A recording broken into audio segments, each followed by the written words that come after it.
Pada video sebelumnya kita sudah belajar tentang bagaimana caranya kita menghitung probabilitas. Jadi kalau kita punya satu kondisi tertentu atau satu kondisi yang kita mau eksperimen, kemudian kita tahu event tertentu, maka kita bisa cari probabilitas dari event itu, misalnya PA dan sebagainya.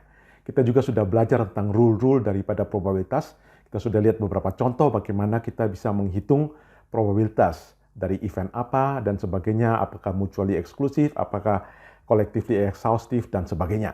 Nah, pada video ini kita akan lanjutkan lagi, kita akan mulai masuk ke dalam distribusi probabilitas. Jadi apa itu distribusi probabilitas dan apa itu bedanya dengan probabilitas? Nah, pertanyaan yang pertama, apa itu probability distribution? Apa itu distribusi probabilitas? Dan apa bedanya distribusi probabilitas dengan probabilitas yang kita sudah pelajari di video-video sebelumnya? Nah, saya akan menjelaskan dalam slide-slide ini. Misalnya kita punya dadu, gitu ya. Anda tahu dadu, saya lemparkan dadu, maka misalnya saya katakan bahwa A adalah event di mana saya mau yang keluar angka 3. Itu event angka 3. Berapa PA? Artinya berapa probabilitas munculnya angka 3 kalau saya satu kali lempar. Anda tahu dadu mempunyai 6 sisi, maka sekali lempar, kalau kita menghitung probabilitas munculnya angka 3, maka itu 1/6 atau 0,167. Itu kita hitung probabilitas atau PA. Contoh lain misalnya event B ini adalah keluar angka 5.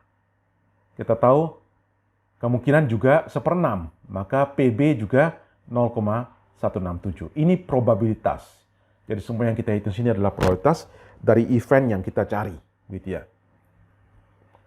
Nah, sekarang kalau kita mau hitung probabilitas dari semua kemungkinan yang ada.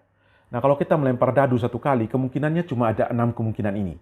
Keluar angka 1, keluar angka 2, keluar angka 3, keluar angka 4, keluar angka 5, atau keluar angka 6. Tidak ada kemungkinan lain. Atau dengan kata lain, ini collectively exhaustive. Sudah semua kemungkinan yang muncul. Anda ingat lagi istilahnya dari collectively exhaustive. Oke. Istilah yang kedua adalah mutually exclusive. Mutually exclusive, gitu ya. Artinya tidak mungkin kejadian ini bersama-sama. Sekaligus angka 4 muncul, sekaligus angka 3 muncul, tidak bisa. Jadi mereka muncul hanya, kalau 3 muncul ya 2 tidak mungkin muncul dan seterusnya. Nah, ini kita sudah list semua kemungkinan yang ada, kemudian kita hitung probabilitas dari semua yang kemungkinan. Kemungkinan muncul angka 1 berapa? Ya 0,67 juga 1/6. Angka 2 1/6 juga, angka 3 1/6 dan seterusnya, angka 6 juga 1/6. Nah, inilah yang kita sebut sebagai distribusi probabilitas atau probability distribution. Jadi probability distribution itu apa? Adalah distribusi probabilitas terhadap semua event yang mungkin terjadi, yang collectively exhaustive. Itu namanya distribusi probabilitas. Kalau yang ini probabilitas, kalau yang ini distribusi probabilitas. Jadi distribusinya. Nah, sering sekali orang gambar dalam bentuk gambar, gitu ya. 1 0,167, 2 0,167 dan seterusnya. Jadi ini probability distribution dari dice. Ini probability, sekali lagi. Ini probability, ini probability distribution. Oke, saya harap ini Anda bisa paham bedanya probability dengan probability distribution. Saya berikan contoh yang lain. Misalnya saya punya 3 uang koin. Anda tahu uang koin bisa jadi kalau saya lempar keluarnya angka atau keluarnya gambar, begitu ya. Saya punya 3 dan saya lempar ketiganya bersama-sama. Misalnya saya ingin A, event muncul 1 yang angka, ya kondisi seperti ini. Jadi 1 yang angka, yang lainnya gambar, gitu ya. Berapa probabilitas A? Probabilitas muncul 1 yang gambar, yang lain angka. Mungkin lebih baik kita buat tabelnya ya. Kalau saya lempar kemungkinannya kan seperti ini ya. Gambar-gambar-gambar, jadi 3-3-nya gambar, atau gambar-gambar angka, atau gambar angka-gambar, atau gambar angka-angka, dan seterusnya. Dan kemungkinannya cuma ada 8 ini ya. Cuma ada 8 kemungkinan. Nah, kemungkinan muncul hanya 1 angka. Yang mana? Ya ini ya, 1 kemungkinan di sini. Ini juga, karena angkanya cuma 1. Ini angkanya 2, ya ini juga angkanya 1. Ya, cuma 3 dari 8. Jadi, PA adalah 3/8 atau sama dengan 0,375. gitu ya. Jadi PA-nya 0,375. Itu probabilitas. Bagaimana dengan kemungkinan muncul angka 3? Muncul 3 angka, jadi tiga koin semuanya angka. Kalau kita lihat di sini, untuk tiga koin semuanya angka cuma yang ini. Cuma satu kemungkinan. Berarti kemungkinannya cuma 1/8, karena totalnya ada 8 kemungkinan. 1/8 itu adalah 0,125. Jadi ini kita menghitung probabilitas. Nah, sekarang bagaimana kalau kita akan menghitung distribusi probabilitasnya?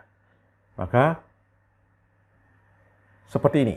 Jadi kalau saya hitung, kemungkinan muncul 0 angka, itu cuma 1 kali. Jadi ini tok. Jadi 0,125. 1 angka kita sudah hitung, 2 angka 0,375, dan 3 angka 0,125. Nah, ini kalau kita gambar dalam bentuk grafik, maka distribusi probabilitasnya jadi seperti ini. Jadi 0 angka 0,125, 0,375, 0,375, 0,125. Jadi ini adalah tabel atau grafik dari distribusi probabilitas. Yang ini adalah kita menghitung, yang semua ini adalah menghitung probabilitas. Saya harap dengan ini Anda mengerti beda antara probabilitas dengan distribusi probabilitas. Saya berikan contoh berikutnya. Contoh berikutnya kalau misalnya kita punya 6 koin. Saya lempar 6 koin. Kalau lempar 6 koin ini ada berapa kemungkinan terjadi? Kalau Anda bisa menghitung, maka kemungkinannya ada 64.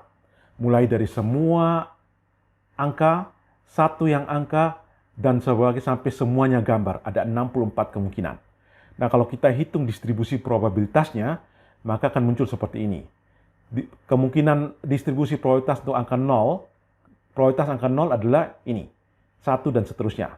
Untuk semua ini, maka distribusi probabilitasnya seperti tabel ini, atau kalau kita gambar, distribusi probabilitasnya ada seperti ini.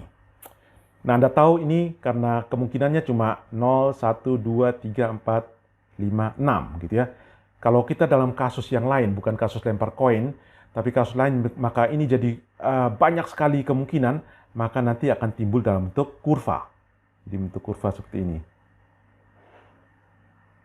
Ya, jadi distribusi probabilitas bisa digambar dalam bentuk bar plot seperti ini, kadang-kadang digambar dalam bentuk kurva ketika probabilitasnya sudah bersifat kontinu. Jadi ini adalah distribusi probabilitas. Nah, kalau Anda lihat gambar ini, Anda mungkin teringat akan sesuatu. Jadi Anda mungkin teringat akan video yang pernah kita pelajari. Ketika kita belajar tentang distribusi data. Ketika kita belajar tentang distribusi data, Anda ingat kalau saya percepat videonya, kita belajar bicara tentang kelas A dan kelas B, berat badan siswa, kemudian kita ketemu gambar ini. Lihat, ini gambar tentang distribusi data. Nah, apa bedanya distribusi data dengan distribusi probabilitas? Nah, ini gambarnya sudah saya copy di sini.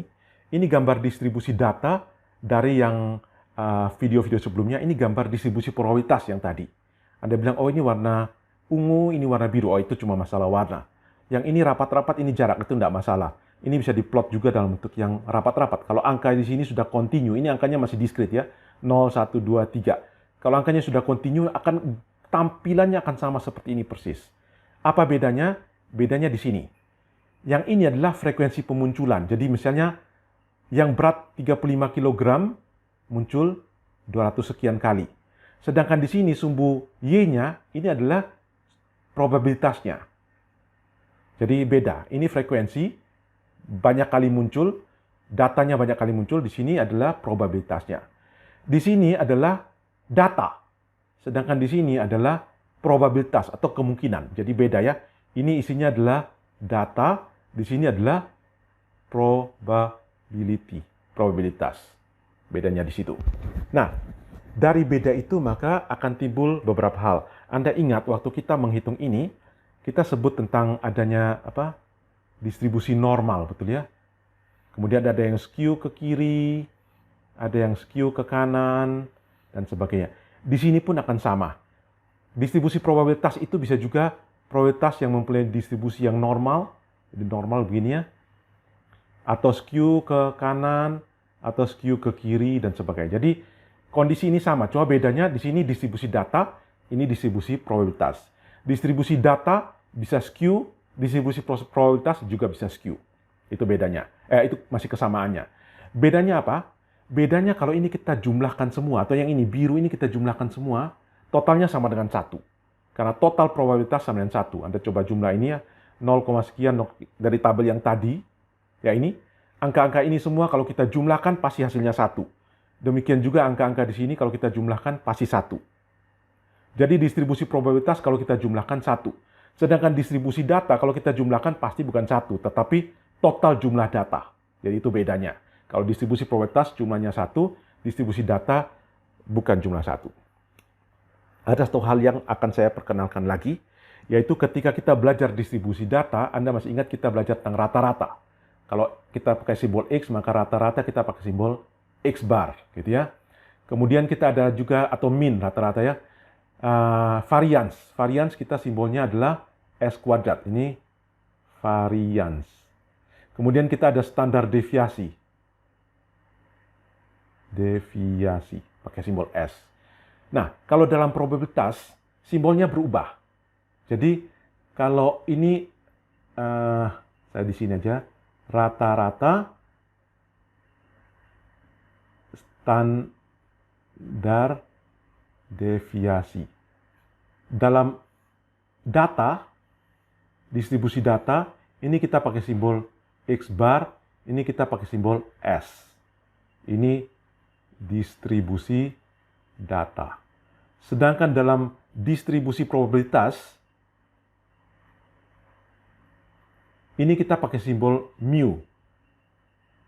Ini kita pakai simbol sigma. Jadi beda ya. Anda sering ketemu orang pakai rata-rata simbolnya mu, ini simbolnya sigma. Kenapa demikian? Karena kalau distribusi data ini kita omong tentang data saja, kita omong tentang sampel. Data dari sampel. Sedangkan yang ini, probabilitas kita omong tentang populasi. Jadi ketika saya bicara probabilitas ini artinya, ini kalau saya lempar koinnya cuma 1 kali, 2 kali, tidak mungkin seperti ini.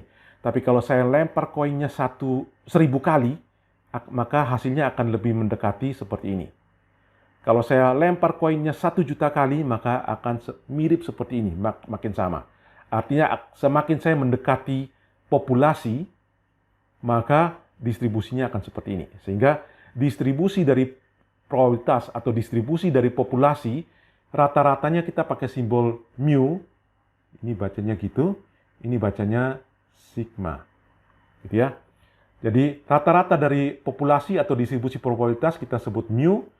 Standar deviasi dari probabilitas atau populasi kita sebut sigma. Sedangkan kalau rata-rata dari sampel atau dari distribusi data kita sebut X bar. Rata-rata standar deviasi dari distribusi data atau sampel kita sebut dengan simbol S. Jadi itu perbedaan yang ada. Anda jangan bingung. Saya harap dengan ini Anda sudah bisa membedakan antara apa itu probabilitas, apa itu distribusi probabilitas. Anda bisa membedakan antara distribusi data dengan distribusi probabilitas. Dan Anda bisa membedakan antara simbol-simbol yang kita pakai untuk distribusi data, untuk sampel, dan simbol-simbol yang kita pakai untuk distribusi probabilitas atau untuk populasi. Demikianlah video pertama tentang pengantar distribusi probabilitas, dan kita akan lanjutkan dengan video-video selanjutnya. Kita akan menghitung mean dan menghitung standar deviasi dari distribusi probabilitas.